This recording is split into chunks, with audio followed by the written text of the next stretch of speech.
Hello everyone, welcome to the Autoimmune Dietitian YouTube channel. My name is Annie. I'm a registered dietitian and I work with people struggling with autoimmune diseases.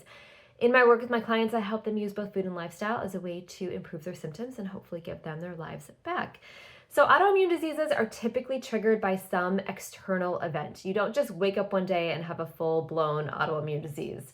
Typically, the inflammation and dysregulation has been brewing in your body for quite some time, and then something triggers your immune system to officially attack itself. So today I'm going to discuss some of these triggers and why it's important to know what yours are. Before I jump in, I just need to attach a disclaimer to this video that the information in today's talk is not the substitute for the diagnosis, treatment, or care of disease by a medical provider. This is for informational purposes only. Please consult your qualified health professional for any changes you make to your medical care. Okay, what triggers autoimmune diseases? So autoimmune diseases take years to develop, although it may seem like you woke up one day and all of a sudden felt the symptoms of your disease. However, your body has likely been making autoantibodies or slowly brewing in your body for years, if not decades, before you got your diagnosis. While most people with autoimmune diseases have a genetic predisposition, that doesn't mean that all people with the genetic code will develop an autoimmune disease. It usually takes some type of external trigger to signal your autoimmune disease into action. And as with everything related to autoimmune diseases, studying the different triggers or reasons for autoimmune development is incredibly challenging. However, the triggers below that we're going to talk about today are the most believed triggers that influence autoimmune diseases. So the first one is diet. Diet can play a significant role in autoimmune disease development. As I've said before, diet influences inflammation. If you eat a diet that promotes chronic inflammation, it can do a number of harmful things to your body, including, for one, it can increase gut permeability or leaky gut. So processed foods, high amounts of sugar and chemicals activate intestinal permeability. And when this happens, large food particles sneak through your lining and can trigger an immune system attack. Also, having a dysbiosis in your microbiome. So eating an inflammatory diet raises inflammation in the intestine and shifts the microbiome composition to be pro-inflammatory. The good bacteria gets crowded out by the bad bacteria, which can generate more inflammation and weaken the intestinal lining. And then systemic inflammation. So inflammatory foods overproduce pro-inflammatory cytokines, leading to chronic low-grade inflammation. And this type of inflammation can lead to the development of not only autoimmune diseases, but other non-communicable conditions like heart disease, diabetes, and hypertension.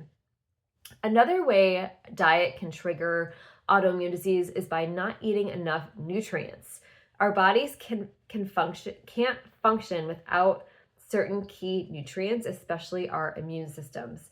So diets low in vitamin A, D, C, and E, iron, and zinc won't optimally support the immune system. And without those key nutrients, the body won't be able to properly defend itself. So that's diet. The next trigger that I commonly see is stress. So if there is honestly one trigger that I've seen over and over in my clients, it is stress.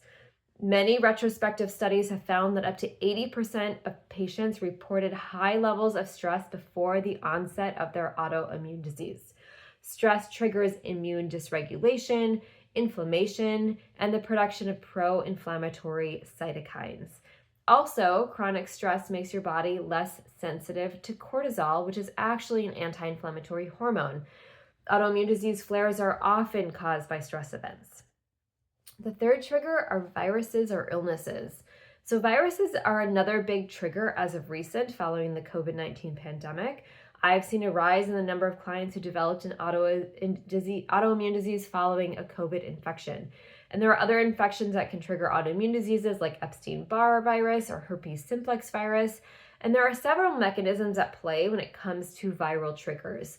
One is called molecular mimicry, and this is when viral antigens look like self-antigens and T cells can confuse the two and attack both.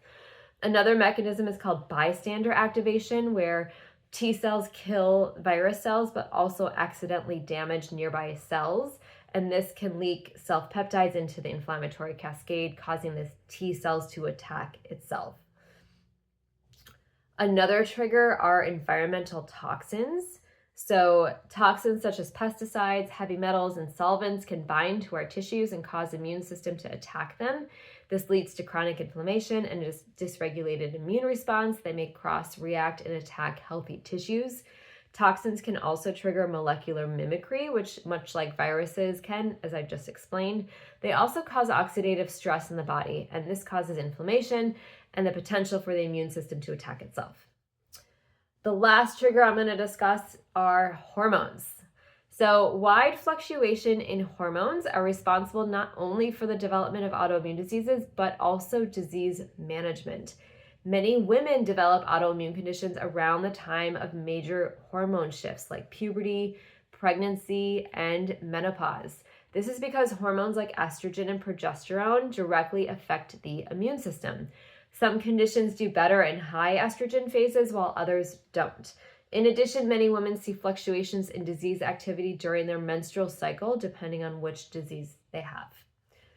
So, why are all these triggers important? Well, if you know what caused your autoimmune disease in the first place, you can actually take steps to improve your disease symptoms. So if toxins or stress were your reasons, do something to reduce your exposure to both of them. If it was your diet, work on eating an anti-inflammatory, nutrient-dense diet. If it was hormones, talk to your medical team to see what options you have to better manage your hormones.